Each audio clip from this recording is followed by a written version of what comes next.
السلام عليكم ورحمة الله وبركاته. أهلا بكم في قناة مواهب سيارات مع وليد حسين. النهارده فيديو جديد عن المقصات.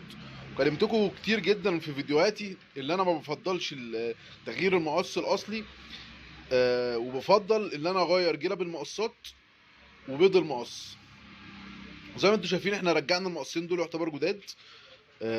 عملنا ايه؟ غيرنا طقم بيض مقص زي ما انتم شايفين، طقم البيض مقص جديد اهو، طقم البيض المقص جديد سي تي ار. وقلنا افضل بيضه تركبها سي تي ار، وركبنا طقم تياش سي تي ار اهو، الاصلي سي تي ار المظبوط وسي تي ار الاصلي، وركبنا جلبتين المقص الكبار، الجلبتين المقص الصغيرين سلام ما فيهمش مشكله. بالشكل اللي انتم شايفينه ده كده احنا رجعنا المقص باقل التكلفه. باقل التكلفه ليه بقى؟ دلوقتي عشان انت تروح تجيب مقصات مش اقل من المقصين دلوقتي، عشان تجيب مقصين كويسين مش اقل من 2 ونص 2000 ونص. طب احنا جبنا جلبتين، الجلبه النضيفه مش هتعدي ال 200 جنيه، وجبنا طقم بيض مقص سي تي ار، طقم بيض السي تي ار مش هيعدي 900 جنيه. فانت بتتكلم في ايه؟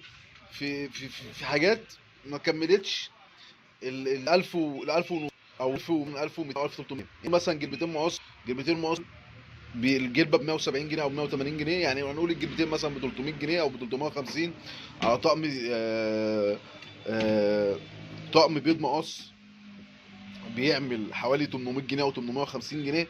يعني انت بتتكلم في تكلفه ما كملتش معانا ال 1000 وي، يعني 1100 1150 حاجه زي كده. وبالشكل ده انا رجعت المقص وبنفس الكواليتي المقص الاصلي، خامه اصليه وضمان اصلي. يعني انت وانت ماشي مش هتخاف ان المقص يتكسر منك او المقص يتني لو خدت خبطه بسيطه. ده اللي انا بقوله يا جماعه، هو ده اللي انا بعمله في فرشتي. لو المقص نفسه مكان الجلبه سليم ومكان البيضه سليمه، بغير طقم البيض وبغير طقم الايه، طقم الجلب. وبالشكل ده انا برجع طبر المقص زي ما انتم شايفين.